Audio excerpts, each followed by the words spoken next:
रेवती मोरे भी ऐसा नहीं कहती, मोरे भी ऐसा नहीं कहती, कोई अदालत नहीं कहेगी। और सरकार कोई अपोज इस पे कर सकती है क्या? तो सरकार भी फंसी हुई है। मैंने आपको कहा ना कि हमने किश्ती को तूफान से निकाल लिया है, जबड़े से हम निकल चुके हैं, अब पोजिशनिंग है और शेर के ऊपर अटैक है।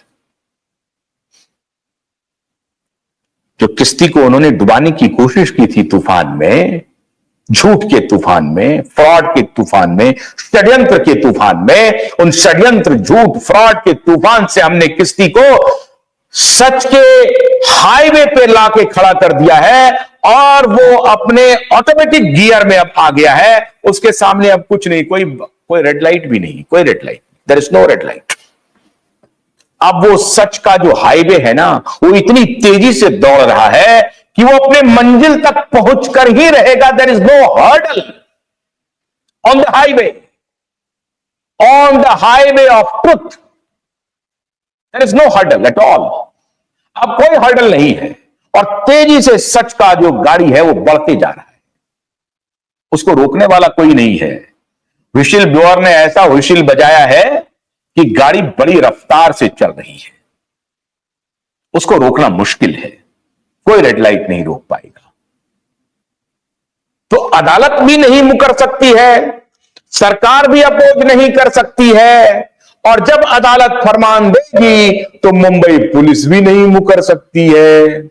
फिर जांच होगी और जब जांच होगी तो अरेस्ट अवश्यंभावी है।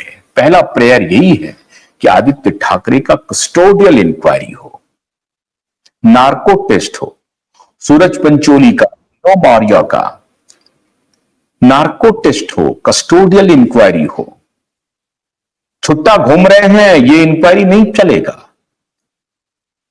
तब शायद ये दोनों पिता पुत्र ये आर्गुमेंट नहीं कर पाएंगे, प्रेस कॉन्फ्रेंस करके झूठ नहीं फैला पाएंगे, अपने बिके हुए कुछ दलाल पत्रकारों के सहारे ये नहीं फैला पाएंगे कि भारतीय जनता पार्टी ने मेरे खिलाफ षड्यंत्र किया है।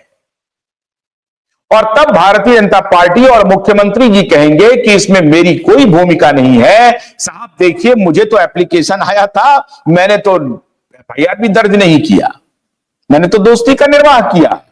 अब यह अदालत का आदेश है, इस आदेश को मैं कैसे नहीं मानूंगा?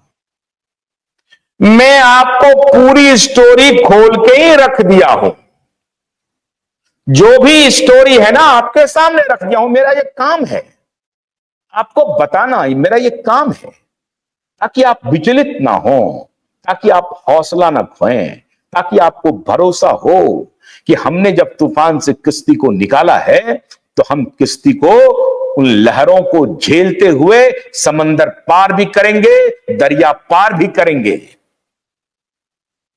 तूफान से निकले, अभी भी लहरें चल रही है छोटी मोटी, लेकिन वो टाइड नहीं है, वो ज्वार भाटा नहीं है, वो समंदर का उतना बड़ा थपेड़ा नहीं है, वो ज्वार भाटा नहीं है।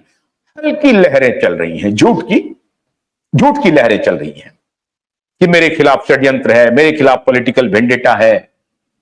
कुछ लोग एक देश के भावी नेता को तहस नहस करना चाहते हैं, देश के कर्णधार को तहस नहस करना चाहते हैं। ऐसा कर्णधार, आदित्य ठाकरे जैसा कर्णधार, जो बहुत बड़ा स्कॉलर है, इकोनॉमिक्स में उन्होंने कमाल का पीएचडी लिखा है बाबा साहब अंबेडकर की तरह, फिजिक्स का तो कमाल है, बहुत बड़ा एस्ट्रोनॉट है। अरे एक फिजिसिस्ट को तो तुम लोगों ने रास्ते से हटा दिया, वो ब्रिलियंट है। आज से अब से कुछ देर बाद मैं उनके भी बारे में एक बहुत स्टोरी ला रहा हूं, आपको दिखाने वाला हूं। ये बहुत बड़ा एस्ट्रोनॉट है, बहुत बड़ा पॉलिटोलॉजिस्ट है, पॉलिटिकल साइंटिस्ट है आदित्य ठाकरे। आदित्य ठाकरे इतना बड़ा पॉलिटिकल साइंटिस्ट है, इतना बड़ा पॉलिटोलॉजिस्ट है, इतना बड़ा इकोनॉमिस्ट है, इतना बड़ा एस्ट्रोनॉट है, इतना बड़ा साइंटिस्ट है कि वो देश के इतने बड़े कर्णधार को सब मिलकर के कह रहे हैं कि उनको डुबा दो। किसे बोगस बना रहे हो भाई? किसे झूठ का लहर फैलाने की कोशिश कर रहे हो? तुम्हारी झूठ में कोई फंसने वाला नहीं है। तुम्हें डिटेल देने पड़ेंगे नाइट आउट के, नाइट आउट के डिटेल देने पड़ेंगे कि इन 4 लफाड़ियों के साथ क्या करते हो। लफाड़ी है ये, लफाड़ी। और डंके की चोट पर क्यूआई नेटवर्क कह रहा है लफाड़ी। ये लफाड़ियों के साथ रात में क्या करते हो ना, ये हम नहीं कह रहे, तुम्हारे नेता कह रहे, तुम्हारे नेता माननीय राउत साहब कह रहे हैं, दबी जुबान छुप छुप करके कहीं कहीं। तुम्हारे किशोर तिवारी कह के गए, अभी मैंने नहीं कहा। किशोर तिवारी ने कहा कि मैं कितना समझाऊं, कितना बताऊं। मैंने कई बार समझाया कि यार ये 6 बजे के बाद तुम लोग क्या करते हो, शाम होते ही तुम्हारा दिन शुरू हो जाता है। ये किशोर तिवारी ने कहा है साहब, मैंने नहीं कहा। ये संजय राउत भी दबी जुबान बोलते रहते हैं सबको, कि मैंने कई बार इनको समझाने की कोशिश की। और तो और छोड़िए, ये चर्चा है कि संजय राउत भी कहते रहते हैं, किशोर तिवारी कह ही रहे हैं। वो तो हमारे चैनल पर आकर के बोल के गए, क्या बताएं। वो तो हमारे चैनल पर बोल के गए कि साहब ये काम हो गया। उसके बाद मैंने कई पुलिस ऑफिसर को फोन करके ये मैनेज करने की कोशिश की, नहीं तो उसी दिन इसको अरेस्ट कर लिया जाता। अब किशोर तिवारी मैनेज कर रहे थे कि परमवीर सिंह कर रहे थे, अब ये किशोर तिवारी ही बताएंगे साहब। सच तो किशोर तिवारी ही बताएंगे। खबर यह है कि प्रियंका चतुर्वेदी भी कंफर्टेबल नहीं है, जो कांग्रेस से अभी गई है राज्यसभा सांसद, जो भी कंफर्टेबल नहीं है। खबर यह है।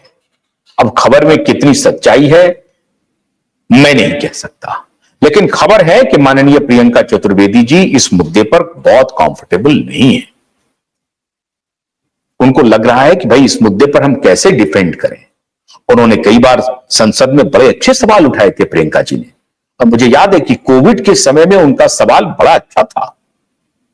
मैं तो प्रियंका जी से आग्रह करूंगा कि प्रियंका जी, आप एक अच्छी नेता हैं, महिला की आवाज हैं, आप कहां फंस गए हैं, क्यों उनके साथ हैं। ठीक है, आपको राज्यसभा ऑफर किया है, लेकिन कभी कभी निर्णय लेना चाहिए। एक बेटी के साथ क्या हुआ, उनके पिता उनके माता बेहद गरीब हैं, लाचार हैं। आप देश की सांसद हैं, मैं आपकी आत्मा को झकझोरने की कोशिश करता हूं। आत्मा की आवाज को सुनने की कोशिश कीजिए, और मुझे पूरा यकीन है कि प्रियंका चतुर्वेदी की आत्मा ये नहीं कहती होगी कि एक बच्ची के साथ गैंगरेप हो जाए, उसकी हत्या हो जाए और उसे सुसाइड दिखा दिया जाए।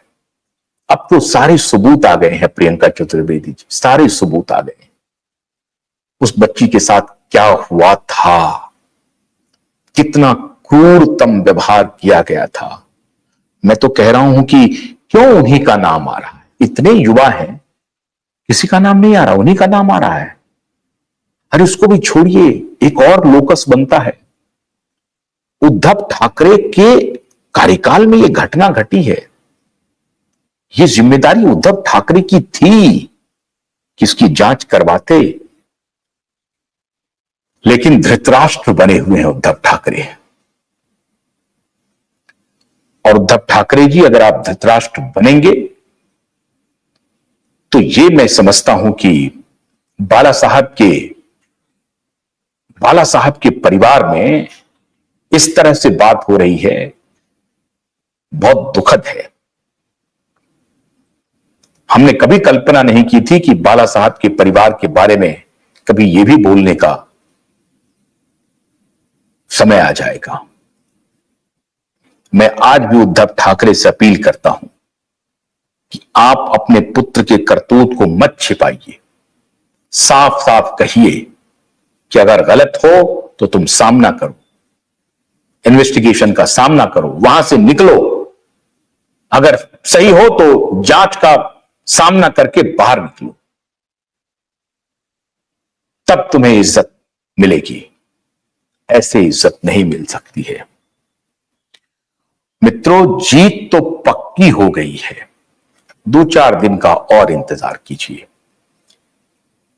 तो पहली जीत, अदालत का बेंच बदला गया। दूसरी जीत, सरकार अब खड़ी है हमारे साथ, कह रही है कि हम अदालत में इस प्रेयर को सपोर्ट करेंगे।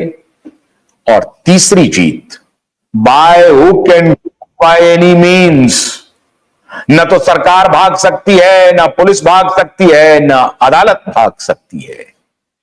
ऐसे जगह पे हमने मुकदमे को लाके खड़ा कर दिया है।